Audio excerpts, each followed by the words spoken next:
کہ ہم دنیا میں اللہ کی بات کو نبی پاک کے طریقے کے مطابق پورا کرنے آئے ہیں۔ خالی اللہ کی بات مانیں اور نبوت کا طریقہ چھوڑ دیں تو کوئی دینداری نہیں بنتی، اور حضور پاک کا طریقہ لیں گے تو اللہ کے حکم تک پہنچ پائیں گے۔ اور یہ بات یاد رکھیں کہ جب کوئی آدمی، کوئی شخص، کوئی طبقہ، کچھ لوگ، کوئی قوم اگر نبی کے واسطے کو درمیان سے ہٹا دیں اور اللہ تک ڈائریکٹ جانے کی کوشش کریں تو وہ اس دھرتی پر زندہ سلامت نہیں رہ سکتے۔ ان پہ اللہ کا ایسا عذاب آتا ہے کہ ان کا کام پورا ہو جاتا ہے۔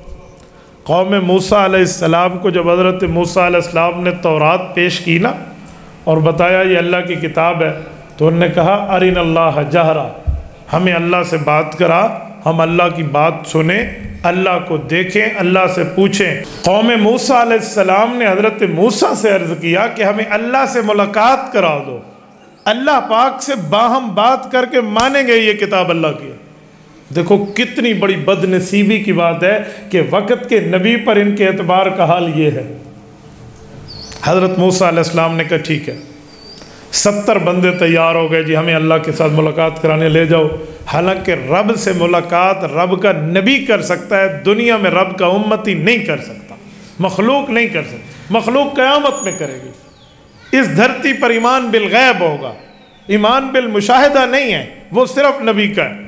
تو 70 بندے چلے، کوہ طور پہ پہنچے، حضرت موسیٰ علیہ السلام نے اللہ رب العزت سے عرض کیا میرے مولا آ گئے۔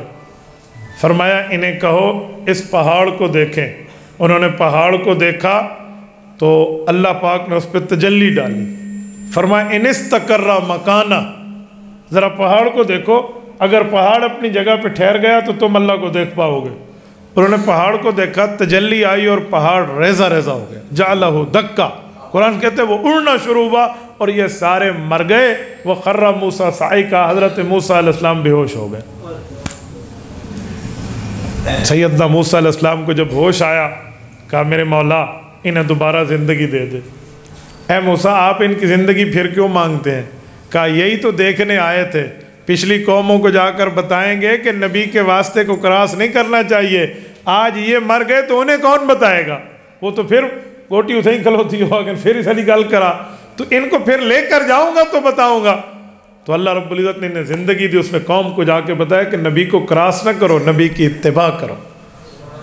تو ہم بھی اللہ کی بات کو ماننے کے لیے نبی پاک کے طریقے کو استعمال کریں گے تو ہماری نجات ہے، اگر اس سے ہٹ کے کریں گے تو کبھی ہماری نجات نہیں ہے۔ تبارك الذي نزل الفرقان على عبده ليكون للعالمين نذيرا